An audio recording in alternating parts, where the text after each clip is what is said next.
I have an email. Actually, I had it. I couldn't find it, but I'll paraphrase it because it was one question. Basically, this is something I need to ask you about because, as we all know, I mentioned this last week, I did not watch the Dark Side of the Ring. Love the Dark Side of the Ring, folks. Evan Husney, Jason Eisner, they were on the show a few weeks ago. The Pillman show was incredible, probably the best one they've done. Didn't watch it last week because they deviated from pro wrestling and did a thing on the bank-addicted drug robber, Nick Gage. The question is, because somebody sent me an email saying, what do you have to say basically about the statement that Jon Moxley made on this program? Did he make the statement that Vince McMahon would kill to have someone who could connect with the crowd like Nick Gage?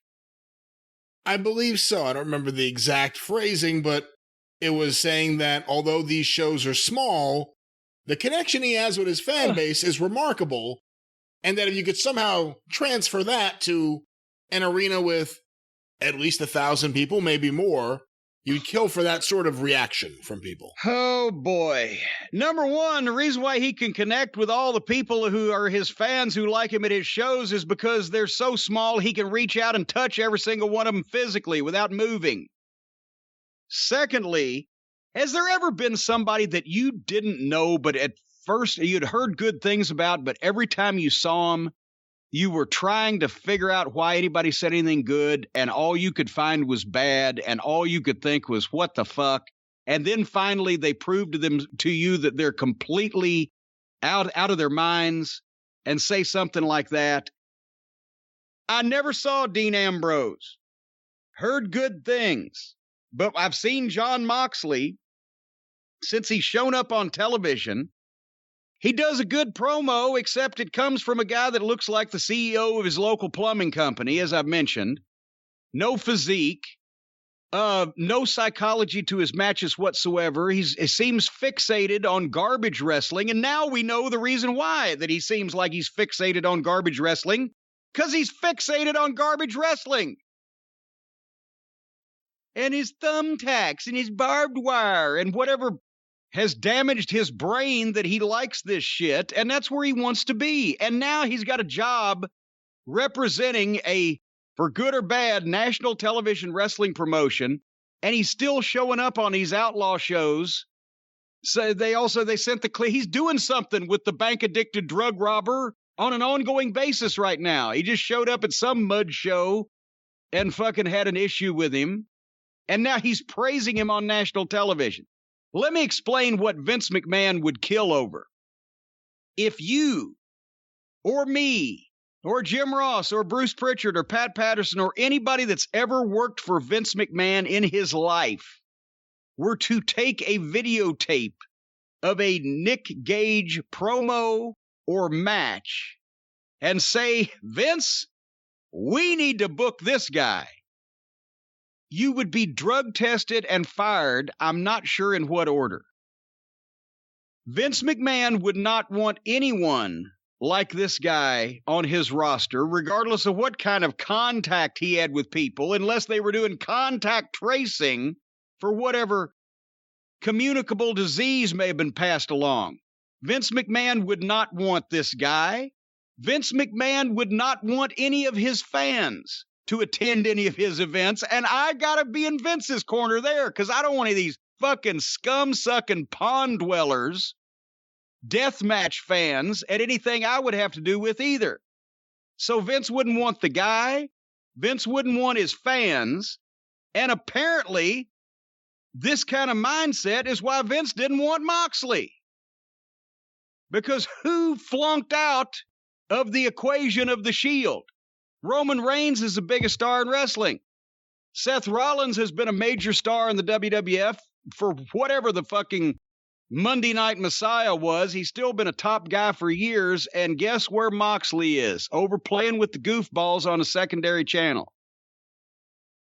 Apparently, we now know why. Because he probably said stuff just that stupid to people while he was in that company as he is now that he's left it. Vince McMahon would kill to have somebody like Vince McMahon would kill you if you tried to make him take Nick Gage.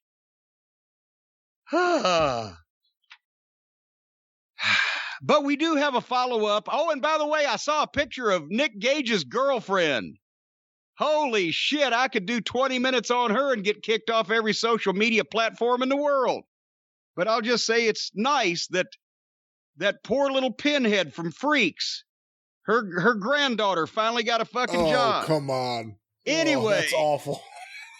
It's nice that the descendants of the Freaks awful. pinhead are still around and doing well.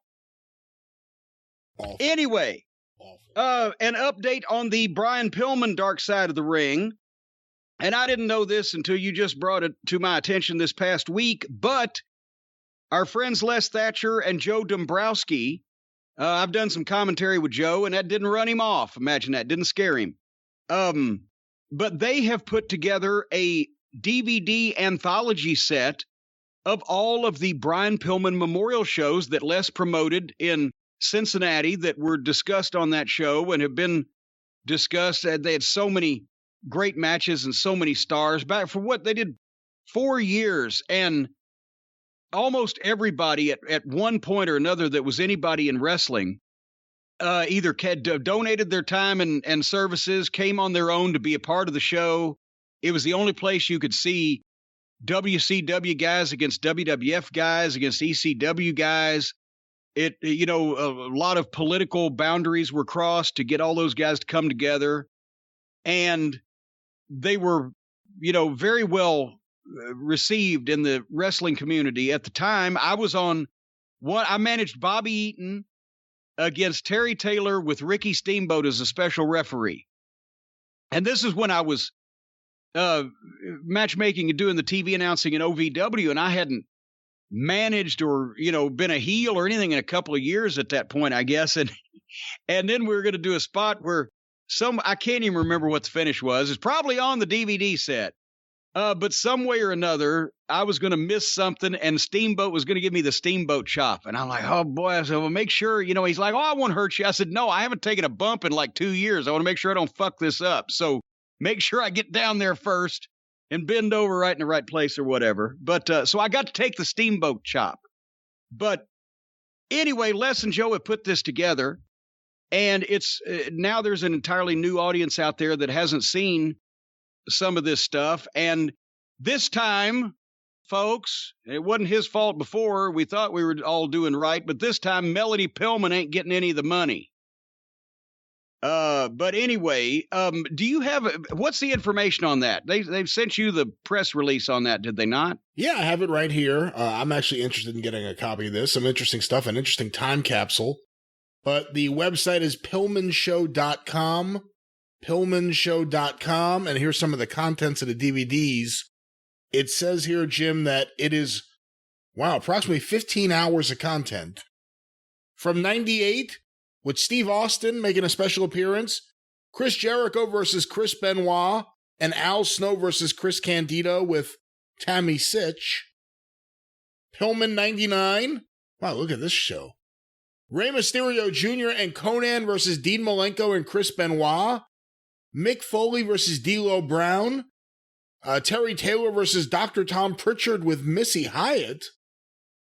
A cruiserweight tournament with Shark Boy, Matt Striker, and others. Ric Flair, Ricky Steamboat there. You have Eddie Guerrero on here. Steve Regal versus Chris Benoit. Well, this is interesting. Dr. Tom Pritchard versus Tim Horner with Missy Hyatt.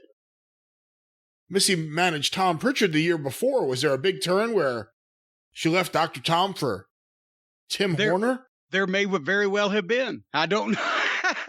Well, there's all that and so much more. DVD set and find out. Yeah, and there's bonus features, including the pre-show matches from 2000 and 2001 with rookies John Cena versus Randy Orton one-on-one, both rookies, plus Nigel McGuinness, the Haas brothers, and As a matter of fact, I think that was the first Cena and Orton match because they had not wrestled as of yet in OVW, I don't think.